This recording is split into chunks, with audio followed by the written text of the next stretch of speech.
അതാര് ഷാജുവാ? ആ നമസ്കാരം. ചൗണേട്ടാ കടുപ്പത്തിൽ ചായ. ഓ എന്തായാലും ശ്യാമുണേട്ടനെ ഭാഗ്യങ്ങളാവട്ടാ. ആദ്യം കള്ളുഷാപ്പില്, ആട് വളത്തില്, കോഴി വളത്തില്, ഇതാ ഇപ്പോ ചായക്കടയില്.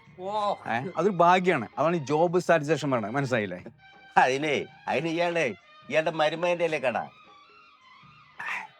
ഞാനേ ഈ വർഷങ്ങൾക്ക് മുമ്പ് കുറെ പഠിച്ചു. സിവിൽ എഞ്ചിനീയറിംഗ്, MCA, CA എല്ലാം പഠിപ്പെല്ലാം കഴിഞ്ഞ് വിട്ട് അമേരിക്ക.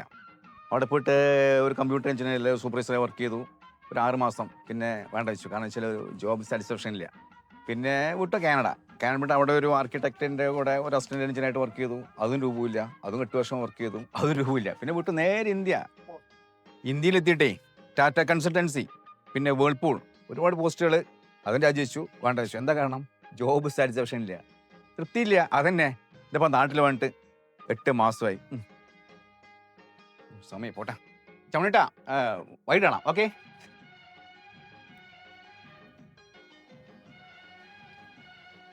എന്താല്ലേ, ലോകം മുഴുവൻ കറങ്ങി തിരിഞ്ഞു വന്നാലും അവനവന് ഇഷ്ടമില്ലാത്ത പണി ചെയ്ത് പറഞ്ഞാൽ അതൊരു തൃപ്തിക്കുറവല്ലേ. ചവണേട്ടാ 5-6 മാസമായിട്ട് പുള്ളിക്കാരനെ ഇവിടെ കാണണ്ടല്ലോ. ഇപ്പൊ എന്താ പരിപാടി? എന്ത് അതാ ഓട്ട് കമ്പനിയിൽ പണിക്ക് പോവാണ്ടാ, ദിവസം 10-500 കിട്ടും സ്വസ്ഥം. കേടാ ഓരോരുത്തരുടെ തലയിൽ ഓരോ പണി ചെയ്ത് വെക്കും. അതല്ലെങ്കിൽ ഉറക്കം കിട്ടില്ലടാ.